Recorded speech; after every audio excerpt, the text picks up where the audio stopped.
आपको पता है असम में आज की तारीख में अलकायदा एक्टिव है, हमारे असम में अलकायदा। ये कौन इनको फैसिलिटेट करता है? Jamaat Islami. So vast areas, हिल ट्रैक्ट्स, वहां पे जाके रोहिंग्या, वहां पे जाके बांग्लादेशी सब बस गए और फैसिलिटेट करने वाली एजेंसी निकली जमात इस्लामी। तो ये पूरा ट्रायंगल ये भारत में भी कर रहे हैं, पाकिस्तान में भी कर रहे हैं, बांग्लादेश में भी कर रहे हैं। इन लोगों ने ट्रायंगल बनाया और इस प्रकार से इन्होंने वहां पे काम करा। दोस्तों, अगर आप यहां पे मैं किसको कह रहा हूं? इंडियंस को। अगर आप अमेरिकन के साथ डील कर लेते हैं और अमेरिकन की एक दो छोटी छोटी बातें मान लेते हैं, सारा मैटर सॉर्ट आउट हो जाएगा, सारा का सारा। सडनली डेमोक्रेसी की रैंकिंग्स में भारत में उछाल आएगा। सडनली भारत वो देश हो जाएगा जहां पे माइनॉरिटी सबसे सेफ हैं। सडनली भारत वो देश हो जाएगा जहां पे मुसलमानों की एक्चुअली बल्ले बल्ले है। सडनली भारत वो देश हो जाएगा जहां पे अगर कहीं डेमोक्रेसी है तो भारत में है भाई। भारत के अलावा डेमोक्रेसी कहीं नहीं है। भारत को बस दो तीन छोटी छोटी बातें माननी है दोस्तों, और वो भी आपको पता है कौन सी छोटी बात?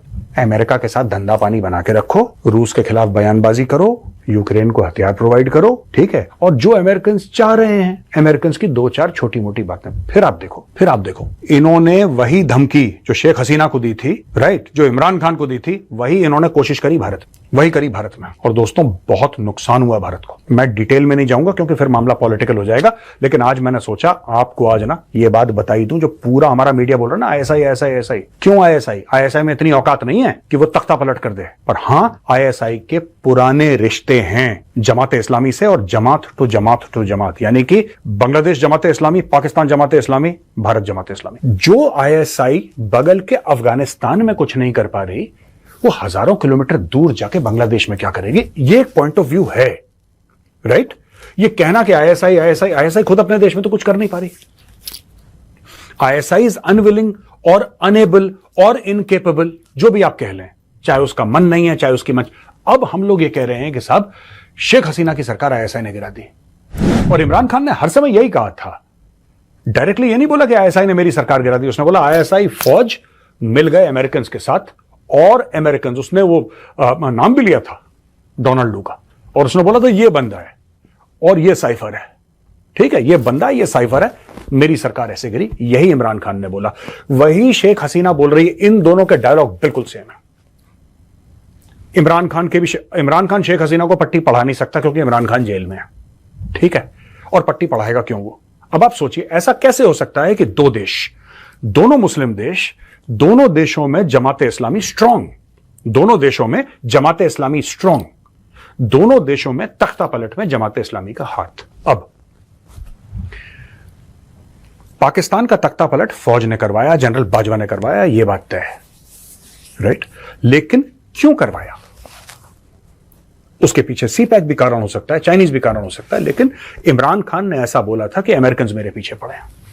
वो चाइनीज भी बोल सकता था, उसने तो चाइना का सबसे बड़ा प्रोजेक्ट बंद कर दिया था सीपैक, तो उसको क्या दिक्कत थी? क्या डर मारा था उसको? इमरान खान को बोल देता। उसने अमेरिकन को खास तौर से बोला। कोई ना कोई था जो चुपचाप उसके पास आया, राइट।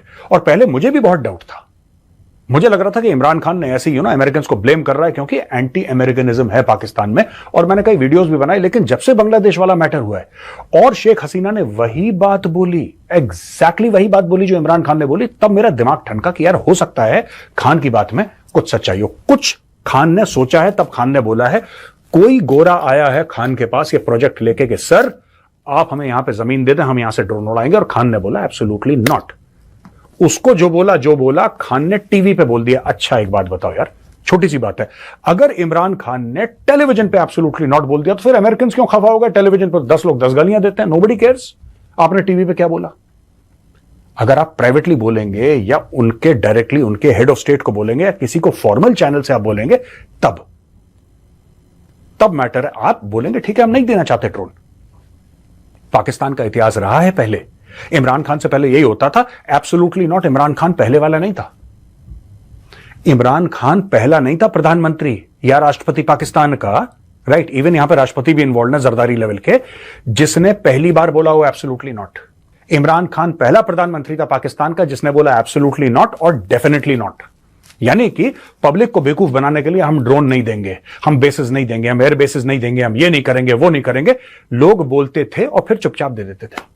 कई सालों के बाद तो पाकिस्तानियों को पता लगा कि यहां पे हमारे ड्रोन बेस थे, वो पता ही नहीं था, चुपचाप अमेरिकन उड़ा रहे थे पूरे फौज के आशीर्वाद से। इसने बोला सिर्फ एब्सोल्युटली नॉट नहीं, इसने बोला डेफिनेटली नॉट, मैं दूंगा ही नहीं तुम्हें, भागो यहां से। अच्छा, एक तो यह बात हो गई। दूसरी चीज, वही चीज शेख हसीना से मांगी जाती है। अब शेख हसीना का एक जो स्पीच उसने देनी थी वो सामने आई है। वो दे नहीं पाई स्पीच। वो इसलिए नहीं दे पाई क्योंकि लोग उसके घर के अंदर घुसने वाले थे और उसको वहां से फट से निकलना था, वरना वहां पे और खून खराबा होता, पता नहीं इसके साथ क्या करते वो लोग, राइट। लेकिन दोस्तों, वो जो स्पीच है उसमें शेख हसीना ने ऐसी ऐसी बातें बताई हैं कि अगर आप सुनेंगे तो आपके होश फाख्ता हो जाएंगे। उसने क्लियरली बोल दिया कि मुझे निकाला अमेरिकन ने। उसने क्लियरली बोल दिया in so many words in that speech, और वो पूरे इंडियन मीडिया में चल रही है। शेख हसीना कह रही है कि American have thrown me out. ये अमेरिकन कू था। अब वापस आते हैं हम आईएसआई वाली बात। अब आप बोलेंगे साहब अमेरिकन ने निकाला, आईएसआई कहां पे? दोस्तों ऐसा है, मैं पहले भी बता चुका हूं अपने एक वीडियो में, द चाणक्य डायलॉग हिंदी में ही बताया था मैंने। 1971 की बात है, जब पाकिस्तानी फौज ऑपरेशन सर्चलाइट के लिए भेज रही थी जनरल टिक्का खान को, तो इन्होंने बोला कि ये बंगाली शोर बहुत करते हैं, इनके इंटेलेक्चुअल्स को मारो। They protest a lot, kill their intellectuals, harm their intellectuals, imprison their intellectuals.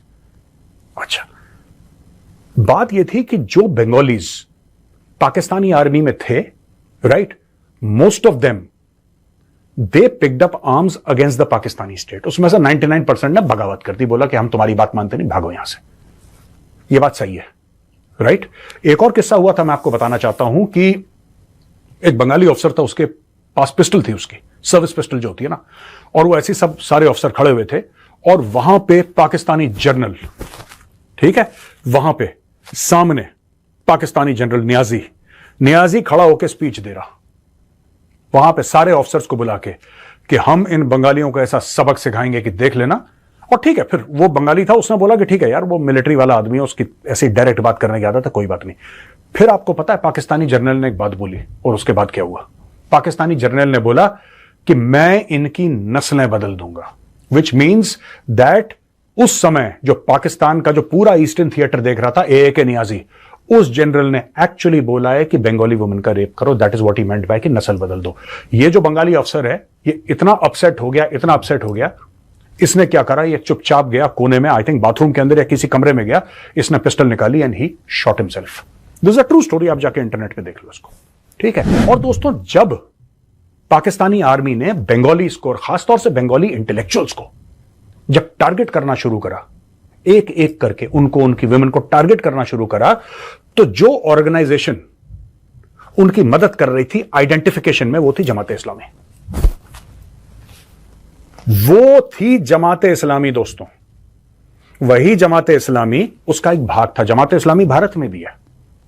ये इंडियन सब कॉन्टिनेंट का एक फैक्टर है जमाते इस्लामी। जमाते इस्लामी कहीं और छोटी मोटी हो सकती है, लेकिन पैदावार उसकी इंडियन सब कॉन्टिनेंट की है, ठीक है जी। जमाते इस्लामी ने हेल्प करा, पाकिस्तानियों को बोला कि उधर जाओ, वो प्रोफेसर रहता है उसको मारो, ये डॉक्टर रहता है इसको मारो, ये कवि है, ये बंगाली रेवोल्यूशनरी पोएट्री लिखता है इसको मारो। ये सब हुआ वहां पे। और उसके बाद तो उन्होंने खैर जनरलाइज करके कत्लो गारत भयानक करी पाकिस्तानी फौज ने वहां पे भी हमें। और ये हुमदूर कमीशन रिपोर्ट में लिखा गया है दोस्तों, ये मैं अपने मन से नहीं बोल रहा। You should go on the internet, read the Hamoodur commission report. Hamoodur कौन था? वो था पाकिस्तानी जज, जिसने खुद, और पाकिस्तानी खुद ही गड़क गए इसको रिपोर्ट को, जब उन्होंने देखा कि क्या घटिया हरकत करी हमारी फौज ने, राइट, तो वो रिपोर्ट गड़क गए। बाद में इंडियन मीडिया में उसके एक्सेप्ट छपे। एनीवे, तो ये हो गया जमाते इस्लामी। अब वापस हम आते हैं आईएसआई के फैक्टर पे।